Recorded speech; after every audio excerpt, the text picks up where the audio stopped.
Hi, I'm Hobie1. This is Red Share Reading. Well, no red share again today. I'm out in the beautiful Ansel Hoffman Park by the American River. Today we're reading the Black Book of Secrets by F.E. Higgins. Glasses. Check. Chapter 29. Extract from the Black Book of Secrets, the bookseller's confession. My name is Perigoe Leafbinder, and I have a wretched admission.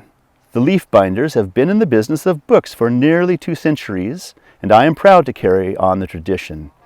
I have spent 30 years of my life in this shop, and God willing, I should like to spend another 30. But if I cannot free my tortured mind, I doubt I'll see out another year. There is in existence a book of which 3 copies are considered immensely valuable. The story itself is not of any great interest or literary worth, merely the simple tale of a mountain shepherd. What makes the book sought after is the fact that the 13th line on the 13th page is printed backward.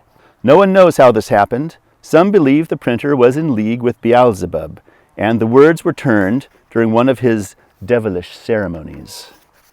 Others say the letters were reversed by a flash of lightning from heaven, a sign of approval from the greatest shepherd of them all, the Lord himself, or maybe it was the printer's young apprentice. He liked a drink and enjoyed a joke. Whatever the reason, out of the 200 printed copies of the book, this mistake occurs only in 3. The whereabouts of the 2 of the 3 misprinted books is known. One is in a museum in a foreign city. The other is with the family of the shepherd who wrote the tale. They live with their sheep on the mountains and are rarely seen.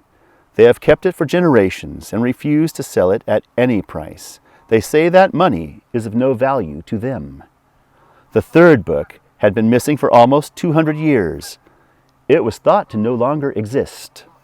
To possess this volume would bring instant fame and wealth, and I, like many others, have dreamed for years of finding it. In vain. Oh my goodness! Shut your goose pie hole! What is going on with the geese? Some months ago, I was in my shop when I heard the bell, and I saw a frail old woman making her way slowly between the bookcases. She walked stiffly and with the aid of 2 walking sticks. Her left eyebrow was held tightly against her side, making her slow progress even more painful, and I could see at once that she concealed something beneath her cloak. I stepped out into her path and greeted her, and I led her into the office, where she leaned her sticks against the desk. It was nearly 6, and I was looking forward to closing up and retiring for the day. In an effort to hurry things along, I inquired rather brusquely, "Madam, may I help you?" She eyed me with suspicion and asked, "Do you buy books?" I nodded. "What would you say this is worth?" She took a tatty volume in maroon leather from beneath her cloak and proffered it across the table. She seemed unwilling to let it out of her grasp, and I had to tug with some strength to relieve her of it. She kept her little black eyes on me all the time. I examined the novel rather carelessly at first, for I felt it could not be of much value. The leather cover was stained and worn, the title was illegible, and it looked as if it had been quite badly treated. But when I opened it, I was quite unprepared for what I saw. There, on the title page, were the words, "The Loneliness of the High Mountain Shepherd," by Arthur Wolfman. My heart lurched in my chest. Could this be the missing 3rd copy? The old lady's eyes were boring into me all the time as I carried out my examination. Casually I turned the pages. They were brown with age and mold, and some were stuck together. I reached page 13, and I was close to apoplexy when I read it. The 13th line was reversed. I liked to share Sunday. I like to share my sheep on a Sunday. I mused, as if of 2 minds about something, and indeed I was. Imagine, in my hands I held the book that could bring me acclaim and riches. But only then did I realize I could not afford to buy it. In my dreams I had never considered how I would pay for it. I had only ever thought that somehow the book would be mine. Oh yes, the book would be mine. I reasoned that I had two choices. I could pretend the book was worthless and offer the old lady a token amount of money, or I could tell her the truth, and then she would go away and sell it to someone else who could pay. The question was, did she know the value of the book? I could feel droplets of sweat on my forehead, and it took all of my concentration to stop my hands from shaking. Her eyes were like needles in my skin. "Well?" she said rather testily. "Well?" My answer sealed my miserable fate. "It is an interesting volume," I said slowly, "but it is not particularly valuable." Those words set me on a path from which there was no return. She looked disappointed, and for one brief instant I allowed myself to hope. Could it be possible she was ignorant of its true worth? But I said, trying to reassure her, "It just so happens that I have a customer who has an interest in this author, so I should be glad to give you 10 shillings for it. I am sure you agree that is a generous offer, considering it's in rather poor condition." I smiled charitably, I thought. The old lady smiled back in a mean-mouthed, tight-lipped sort of way. Yeah, right, 10 shillings. Then she opened those thin lips and hissed, "You filthy liar! You low-down cheat! Do you think I am a fool, that because I walk with sticks, I have feathers in my head?" I had been found out. I stood up and tried to placate her. Growing fury. "Perhaps I made a mistake. Let me look again." But it was too late. I was beyond redemption. "This book is worth many times what you have just offered me, and yet you choose to insult me. You are nothing but a crook. Give it back to me." She reached across the table and snatched the book, and all I could think was that my dream was being taken with it. "I will take this elsewhere," she said, still tugging, "to someone with integrity." I'm sorry," I cried, close to tears, a moment's weakness. "After all, I am only human. I can be tempted." I was still holding on to the book. I couldn't bear to let it go. "Pshaw," she spat. "I have heard enough." We struggled across the desktop. First she would hold sway, and then I, until finally I gave one mighty wrench, and the book came free. "Give me that book!" The old lady fell backward, and I watched in horror as her head cracked on the arm of the chair, and she crashed to the floor in a crumpled pile of skin and bone. I ran to her and dropped to my knee at her side, leaning close to see if she was still breathing. She hissed in my ear, something spelled backward that I'm having trouble reading. "I liked to share my sheep on a Sunday." And then she expired, her final breath fogging my spectacles. "Oh, Lord above," I muttered, "now what do I do?" It was not usual for a customer to die in the shop, and I was unsure of the correct procedure. And while I dithered, the voice of the devil, surely it could only be his, piped up in my ear. "Take the book," he whispered. "Take the book. Who will know?" If this is interesting to you, please be sure to boop the like button. You'll be helping the video spread to other people.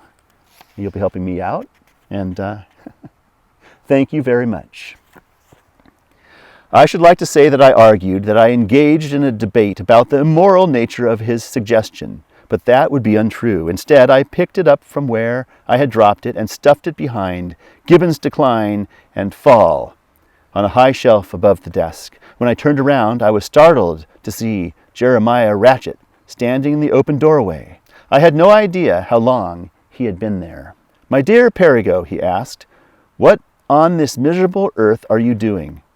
"She has died in my shop," I wailed. "She just collapsed." "So I see," he said. Dr. Molderd arrived, and Ratchet stood to one side, eyeing the scene. His presence made me feel distinctly uncomfortable. "Heart attack," pronounced Molderd. After the briefest of examinations, Ratchet gave one of his loud snorts, and Molderd closed his bag and hurried away. To my intense relief, the undertakers arrived not long after. The body was removed, and Jeremiah left. That night after dark, I came up with a plan. I wanted to sell the book, but I had to be careful. I couldn't be sure who else knew the old lady owned it. I had heard of someone in the city who would pay me a good price for such a book, and who could be trusted not to reveal my identity. Of course, there would be no celebrity, no fame, but it was a small sacrifice.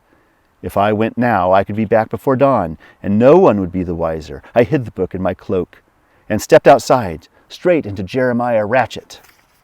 "My dear Perigoe," he said in that loathsome way of his, "I wonder what business has you leaving Pegasus Parvis at this time of night?" "My own business," I replied sharply. "Now step away and allow me to pass." He stayed where he was. "I have been thinking over the events of this evening, the death of that poor unfortunate woman, the book." "The book?" "There is a price for keeping secrets," he said. His tone frightened me. "What are you suggesting, Mr. Ratchet?" "I think that you are on your way to the city to dispose of the book, the very one you stole from the old lady this afternoon, for a rather large sum of money that you will keep all to yourself." "There is no book, Mr. Ratchet." "Well," said Jeremiah, "then we have a problem. You see, if you do not find the book, which I know is here, then I will be forced to tell the magistrate that I witnessed that woman's death at your hands. The penalty is hanging, you know, for murder." "Murder?" "I saw everything," said Jeremiah. "I watched you attack that old lady and then push her to the ground only to wrest the book from her dying hand." That is not how it happened," I protested. But Jeremiah merely laughed. "Consider what I have said carefully, Mrs. Leafbinder. I am sure you will come round to my way of thinking. I am ashamed to say that I cursed the duplicitous scoundrel for a full minute, but I knew when I was beaten. 'Tell me what you want, Mr. Ratchet,' I said finally. 'It's quite simple, my dear. I wish to have the pick of your shelves whenever I choose and a small payment. Shall we say 5 shillings on a weekly basis?' And what of the book?" He pretended to give the matter some consideration. "Well, I could take it to the city, of course, but I think I shall wait.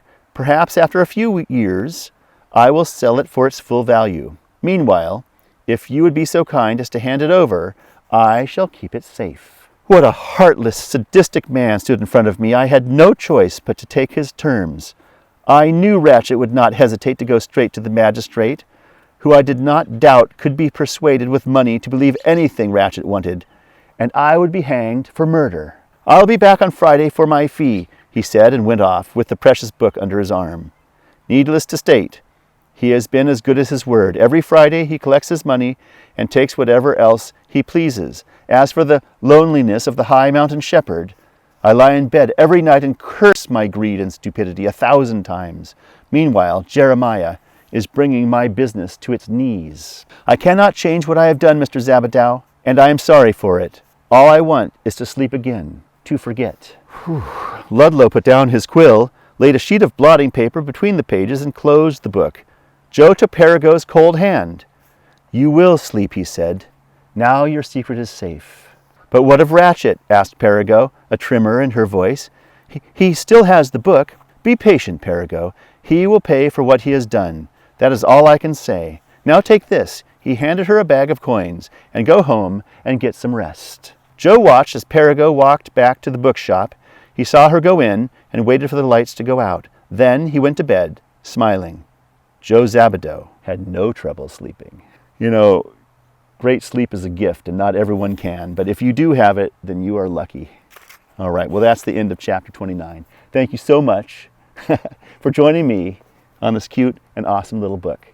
I'll see you again in Chapter 30.